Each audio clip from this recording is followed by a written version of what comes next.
રામદેવજી 3 વર્ષના થયા. બાળપણથી જ તેમની બુદ્ધિ, સમજશક્તિ અને વાતને સિદ્ધ કરવાની કુશળતા જોઈ સૌ કોઈ અંજાઈ જતું. એક દિવસ રામદેવજીને ખોળામાં બેસાડી રાણી મીનળ દેવી રાજમહેલના ઝરૂખામાં બેઠા હતા. એ સમયે દૂધ પાવા માટે ઝાડી લઈને એક દાસી આવી. એ જ ઘડીએ ઝરૂખાની નીચે એક ઘોડેસવાર પસાર થતો હતો. રામદેવજીએ એ દ્રશ્ય જોયું અને તરત જ ઘોડા પર બેસવાની હઠ લીધી. તેમણે કહ્યું, માં, મને ઘોડો આપશો તો જ હું દૂધ પીશ. બાળ રામદેવજીની હઠ સામે કોઈનું ચાલ્યું નહીં. અંતે ગામમાંથી મેરિયા નામના દરજીને બોલાવી લુગડાનો ઘોડો બનાવવાનો આદેશ આપ્યો. રાણી મીનળ દેવીએ લીલા રંગનું રેશમી કાપડ આપ્યો.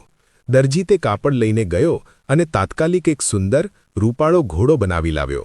ઘોડો જોઈ રામદેવજીએ આનંદથી દૂધ પીધું અને ઘોડે સવાર થયા. એ જ ક્ષણે ચમત્કાર થયો. લુગડાનો ઘોડો ત્યાંથી સલાંગ મારીને રામદેવજીને લઈને ઝરૂખામાંથી આકાશમાં ઉડી ગયો.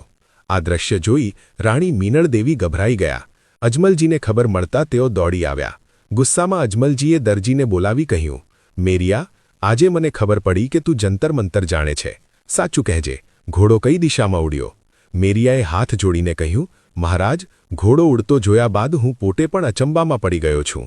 અજમલજીએ ક્રોધમાં આદેશ આપ્યો કે આ દોષીને પકડી અંધારી કાળ કોટડીમાં પૂરી દો. મિત્ર, તમને અમારા વિડિયો પસંદ આવતો હોય તો વિડિયોને લાઇક કરી કમેન્ટમાં જય રામાપીર અવશ્ય લખજો અને અમને ફોલો કરવાનું ભૂલતા નહીં.